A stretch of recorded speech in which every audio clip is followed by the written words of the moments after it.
A two-party system is a party system where two major political parties dominate politics within a government. One of the two parties typically holds a majority in the legislature and is usually referred to as the majority or governing party, while the other is the minority or opposition party.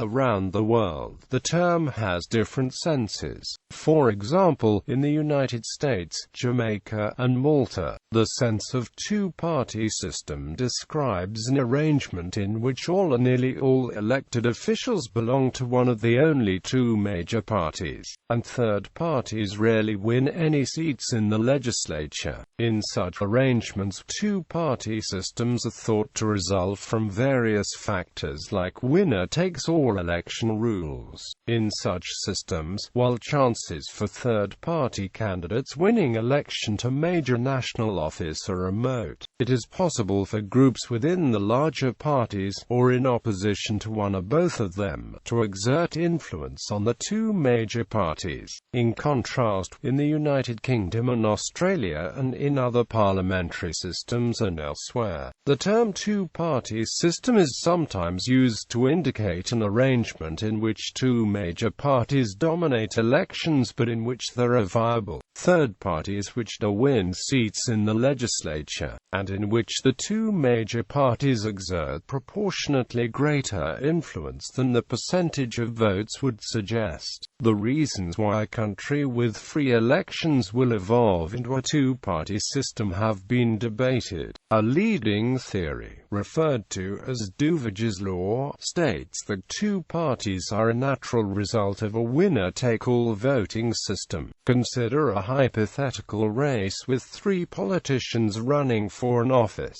Two happen to be identical twins who promote policies that are different, but not by much. The third person holds very different views on almost all issues. The outcome of the election is that the twins get 30% of the vote each, and the third candidate wins with 40% of the vote. When it comes to re-election, all three decide to run again. But this time the people who had voted the 30% plus 30% have learned the lesson that their intentions can be more powerful if they band together by forming a party where they hold a primary election to select which of the twins they will send to go up against the incumbent. This time the selected twin wins with 60% of the vote, and a two-party system has emerged. Examples: there is general agreement that the United States has a two-party system. Historically, there have been few instances in which third-party candidates won an election. In the first-party system, only the Federalist Party and Thomas Jefferson's Democratic-Republican Party were significant political parties.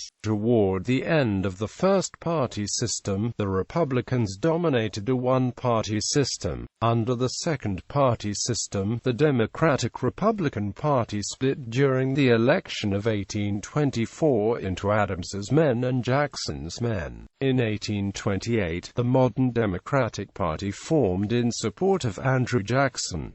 The National Republicans were formed in support of John Quincy Adams. After the National Republicans collapsed, the Whig Party and the Free Soil Party quickly formed and collapsed. In 1854, the modern Republican Party formed from a loose coalition of former Whigs, Free Soilers and other anti-slavery activists. During the third-party system, the Republican Party was the dominant political faction, but the Democrats held a strong, loyal coalition in the Solid South. During the fourth-party system, the Republicans remained the dominant presidential party, although Democrats Grover Cleveland and Woodrow Wilson were both elected to 2 terms. In 1932, at the onset of the fifth-party system, Democrats took firm control of national politics with the landslide victories of Franklin D. Roosevelt in 4 consecutive elections,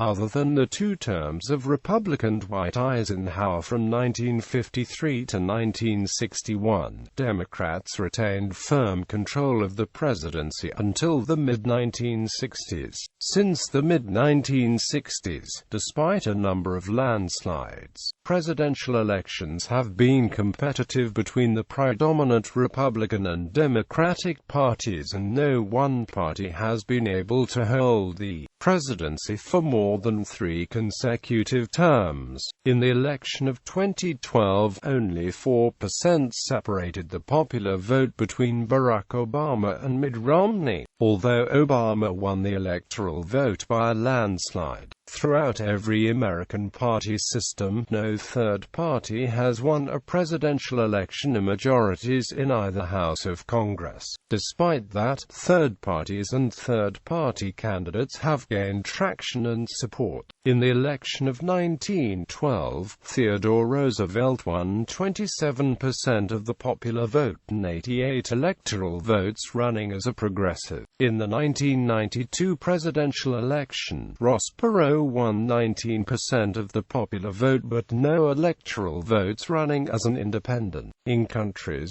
such as Britain, 2 major parties emerge which have strong influence and tend to elect most of the candidates, but a multitude of lesser parties exist with varying degrees of influence, and sometimes these lesser parties are able to elect officials who participate in the legislature. A report in the Christian Science Monitor, for example, suggested that Spain was moving towards a greater 2-party system, while acknowledging that Spain has many small parties. Quote, in political systems based on the Westminster system, which is a particular style of parliamentary democracy based on the British model and found in many Commonwealth countries, a majority party will form the government and the minority party will form the opposition, and coalitions of lesser parties are possible in the rare circumstance in which neither party is the majority. A hung parliament arises. Sometimes these systems are described as 2-party systems, but they are usually referred to as multi-party systems.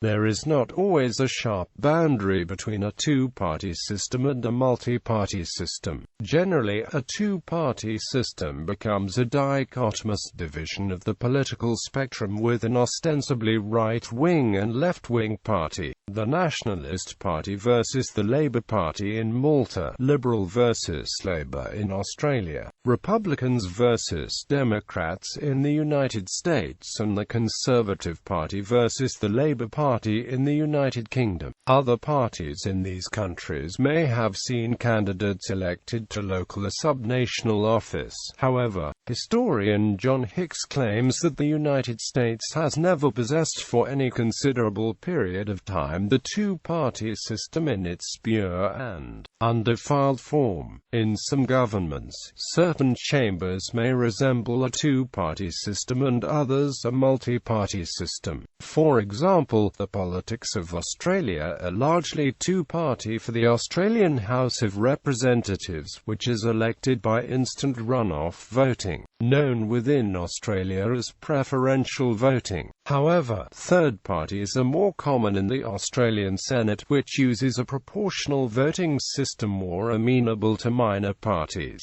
In the politics of Canada, while having a multi-party system federally and in the largest provinces of Ontario, Quebec and Alberta, many of the provinces have effectively become 2-party systems in which only 2 parties regularly get members elected. Examples include British Columbia, Saskatchewan, New Brunswick, Prince Edward Island and the Yukon. India too is showing characteristics of 2-party system with the United Progressive Alliance and National Democratic Alliance as the 2 main players. It is to be noted that both UPA and NDA are not 2 political parties but alliances of several smaller parties. Other smaller parties not aligned with either NDA or UPA exist, and overall command about 20% of the 2009 seats in the Lok Sabha. Malta is somewhat unusual in that while the electoral system is single transferable vote traditionally associated with proportional representation, minor parties have not earned much success.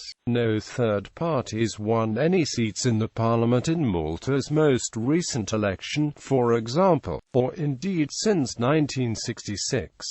The Labour Party and the Nationalist Party are the dominant parties. The English-speaking countries of the Caribbean, while inheriting the basic political system from Great Britain, have become two-party systems. The politics of Jamaica are between the People's National Party and the Jamaica Labour Party. The politics of Guyana are between the People's Progressive Party and the PNU, which is actually a coalition of smaller parties. The politics of Trinidad and Tobago are between the People's National Movement and the People's Partnership, which is also a coalition. The politics of Belize are between the United Democratic Party and the People's United Party. The politics of the Bahamas are between the Progressive Liberal Party and the Free National Movement. The politics of Barbados are between the Democratic Labour Party and the Barbados Labour Party. The politics of Zimbabwe are effectively a two-party system between the Robert Mugabe-led Zimbabwe African National Union Patriotic Front and the opposition coalition Movement for Democratic Change. South Korea has a multi-party system that has sometimes been described as having characteristics of a two-party system. Historically, Brazil had a two-party system during its military dictatorship.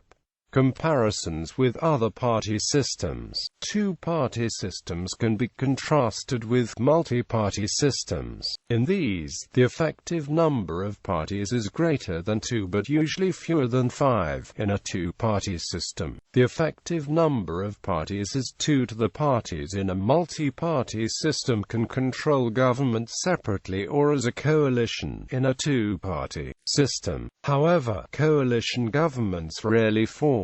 Examples of nations with multi-party systems include Brazil, Canada, Denmark, Finland, France, Germany, India, Pakistan, Indonesia, Ireland, Israel, Italy, Mexico, Nepal, the Netherlands, New Zealand, Norway, Portugal, Russia, Spain, Sweden and Taiwan. One-party systems or dominant party systems happen in nations where no more than one party is codified in law and/or officially recognized, or where alternate parties are restricted by the dominant party which wields power. Examples include rule by the Communist Party of China and the People's Action Party of Singapore.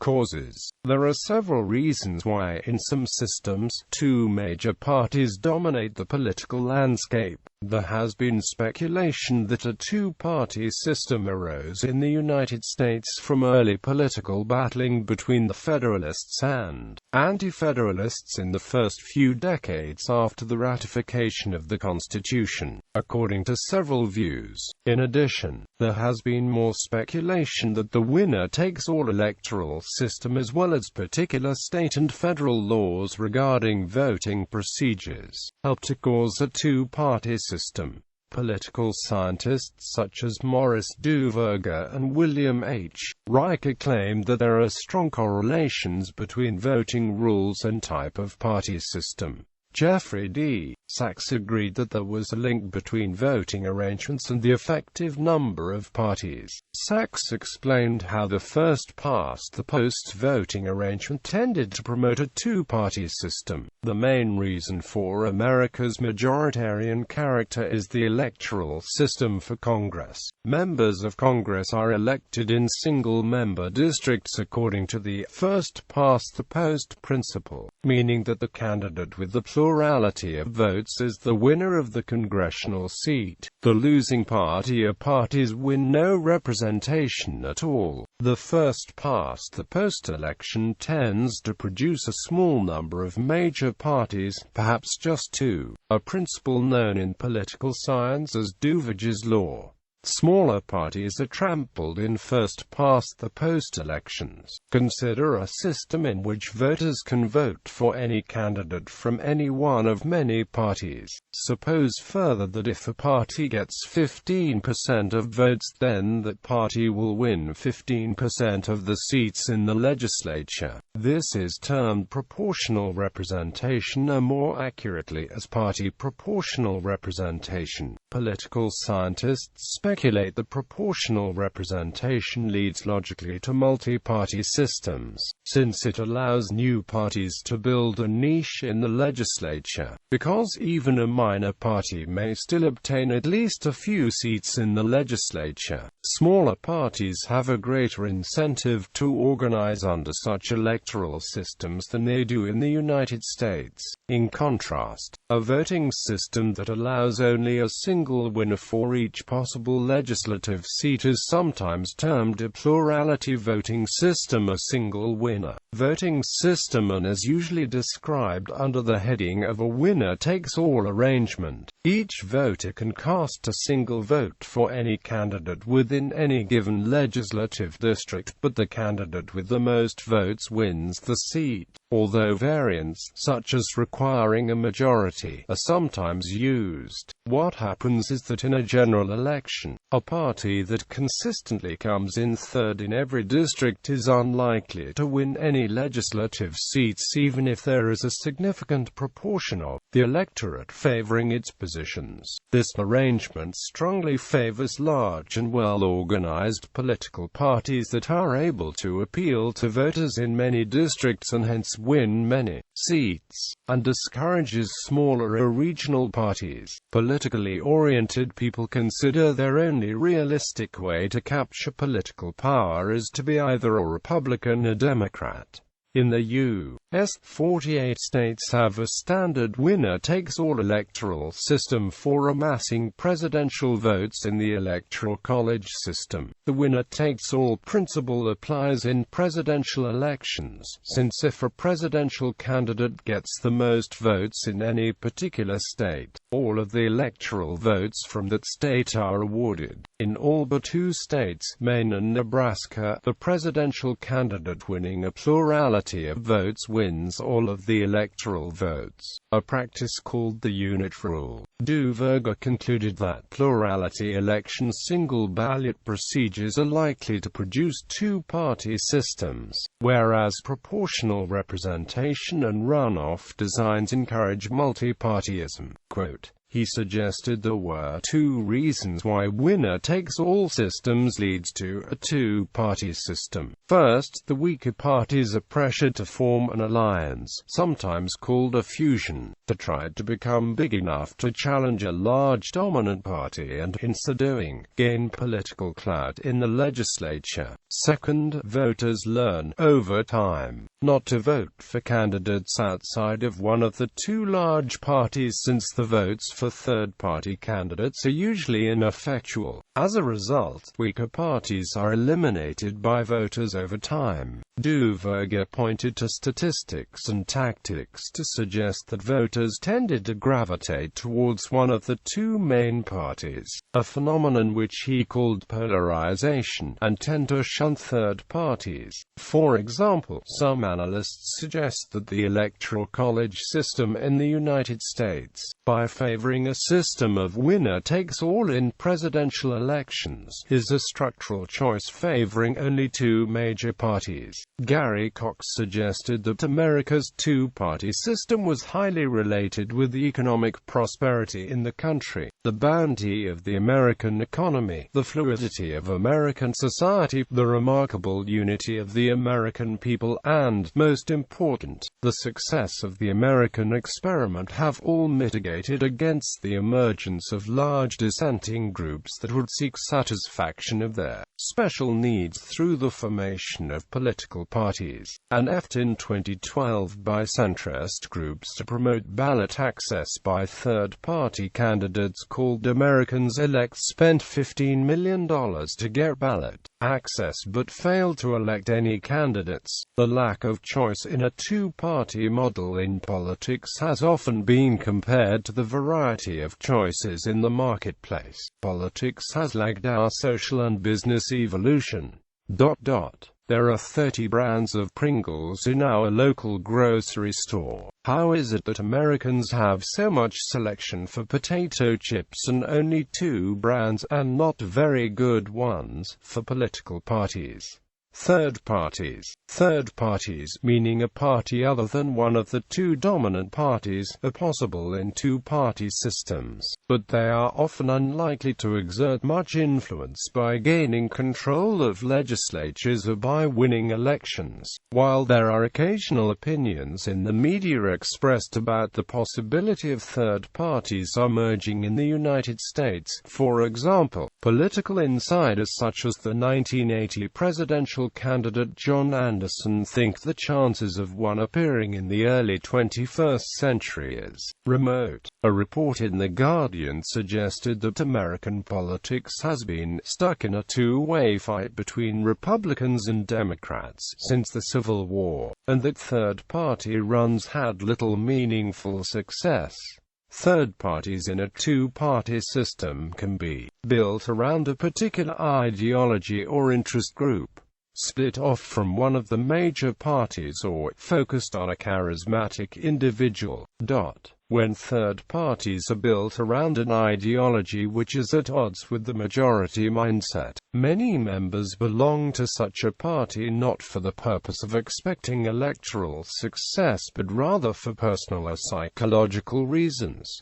In the U.S., third parties include older ones such as the Libertarian Party and the Green Party, and newer ones such as the Pirate Party. Many believe that third parties don't affect American politics by winning elections, but they can act as spoilers by taking votes from one of the 2 major parties. They act like barometers of change in the political mood since they push the major parties to consider the demands. An analysis in New York Magazine by Ryan Lizer in 2006 suggested that third parties arose from time to time in the 19th century around single-issue movements such as abolition, women's suffrage, and a direct election of senators, but were less prominent in the 20th century. A so-called third party in the United Kingdom of the Liberal Democrats. In the 2010 election, the Liberal Democrats received 23% of the votes but only 9% of the seats in the House of Commons. While electoral results do not necessarily translate into legislative seats, the Liberal Democrats can exert influence if there is a situation such as a hung parliament. In this instance, neither of the 2 main parties have sufficient authority to run the government. Accordingly, the Liberal Democrats can in theory exert tremendous influence in such a situation since they can ally with one of the 2 main parties to form a coalition. This happened in the coalition government of 2010.